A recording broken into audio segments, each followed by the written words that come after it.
আমরা পাইতে থাকবো, সেটা ঈদের মাঠে হোক, মসজিদে হোক, মাদ্রাসায় হোক, মুক্তবে হোক, যেখানে হোক, বা একটা ফুল দিয়ে হোক, একটা নলকূপ দিয়ে হোক, একটা জনকল্যাণমূলক যে কোনো কাজ দিয়ে আমরা দান খরচ করবো, এটা কিন্তু মৃত্যুর পরে আমরা পাইতে থাকবো।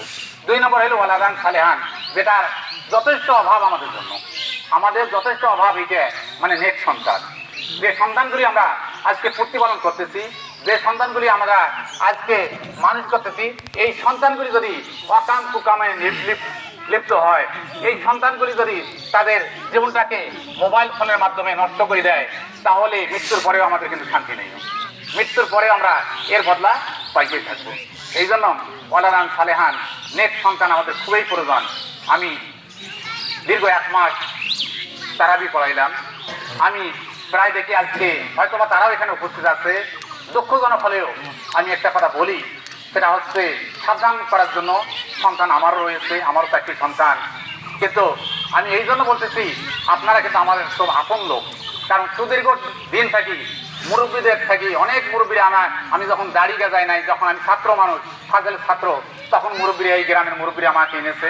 এই জন্য আপনাদেরকে আমি আপন ভাবি, আপন হিসেবে আপনাদের কথা বলছি, মনে কিছু নিয়েন না।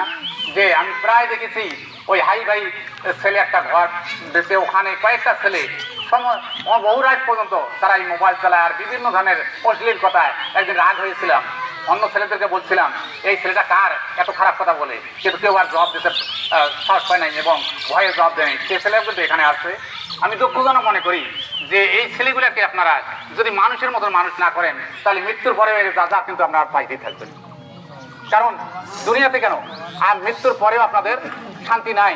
আল্লাহ পাক অবশ্যই এর বিনিময়ে আপনাদেরকে দেবে। আর যদি আপনি একটা ওয়ালাদান সালেহান নেক সন্তান তৈরি করেন, আর এই সন্তানটি যদি আল্লাহর দরবারে দোয়া করে ওই পিতামাতার জন্য, এই পিতামাতার অবশ্যই আখিরাতে, আমি এর আগে একটা কথা বলছিলাম যে এক ব্যক্তি এই ধরনের জাহান্নামে হাসতেছে, আর এক ব্যক্তি জান্নাতে যাওয়ার মতন কবরের অবস্থা হয়েছে, কিন্তু সে কাঁদতেছে। তো একজন জিজ্ঞেস করলেন, এক ফেরেশতা জিজ্ঞেস করলেন যে এই লোকটা তো কবরে জাহান্নামে শাস্তি পাইতেছে, অথচ সে হাসতেছে, আর যে লোকটা জান্নাতে শান্তি পাইতেছে সে লোকটা কাঁদতেছে। তো বললেন, উত্তরে জবাব হলো যে এই দুই লোকের দুনিয়াতে সন্তান রেখে যাচ্ছে, কিন্তু একজন কাছে জাহান্নামের কবরে জাহান্নামের শাস্তি পাইতেছে আর হাসতেছে, তার একটা নেক সন্তান রাখিয়েছে। এই সন্তানটা বারবার আল্লাহর দরবারে কান্দি কান্দি দোয়া করতেছে, আল্লাহ আমার পিতাকে রক্ষা করেন, আমার পিতাকে বাঁচান, আমার পিতার গুনাহ মাফ করে দেন। আর আস্তে আস্তে তার গুনাহগুলি কমিয়ে যাচ্ছে।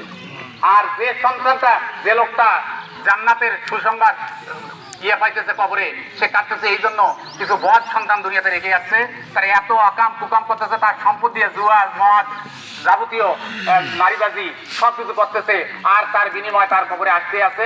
অতি শীঘ্র তার নেক আমলগুলো নষ্ট হয়ে তার বদ আমলে এমন পরিণত হয়ে যাবে, সে জাহান্নামের দিকে চলে যাচ্ছে। তাহলে দেখা যাচ্ছে এই সন্তানের কারণে পিতামাতাও শাস্তি পাবে।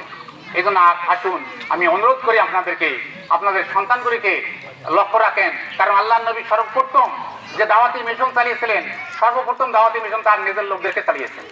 আজকে আমি যতই আলিম হই না কেন, আমি যতই বক্তব্য দিই না কেন, যদি আমার পরিবার ঠিক না থাকে, আমার সন্তান যদি ঠিক না থাকে, আমাকে এর জন্য জবাব দিতে হবে। কারণ এজন্যই আল্লাহর নবী যখন দাওয়াতি মিশন চালাইলেন, সর্বপ্রথম তার স্ত্রী খাদিজাকে দাওয়াত দিয়েছেন। দাওয়াতি মিশন চালাইলেন, সর্বপ্রথম তার চাচাতো ভাই আলীকে দাওয়াত দিয়েছেন। দাওয়াতি মিশন চালাইলেন, সর্বপ্রথম তার বন্ধু আবু বকরকে দাওয়াত দিয়েছেন। এইভাবে দেখা গেল সর্বপ্রথম তার আপন লোককে দাওয়াত দিয়ে আগত তৈরি করে নিয়েছেন, তারপর সমাজে আস্তে আস্তে এগিয়ে গেছেন। আজকে আমরা হয়তো অন্য পাড়ায় যাইয়া আমাকে খুব আলেম বলবে, আমাকে খুব হাজি বলবে, আমি খুব আল্লাহ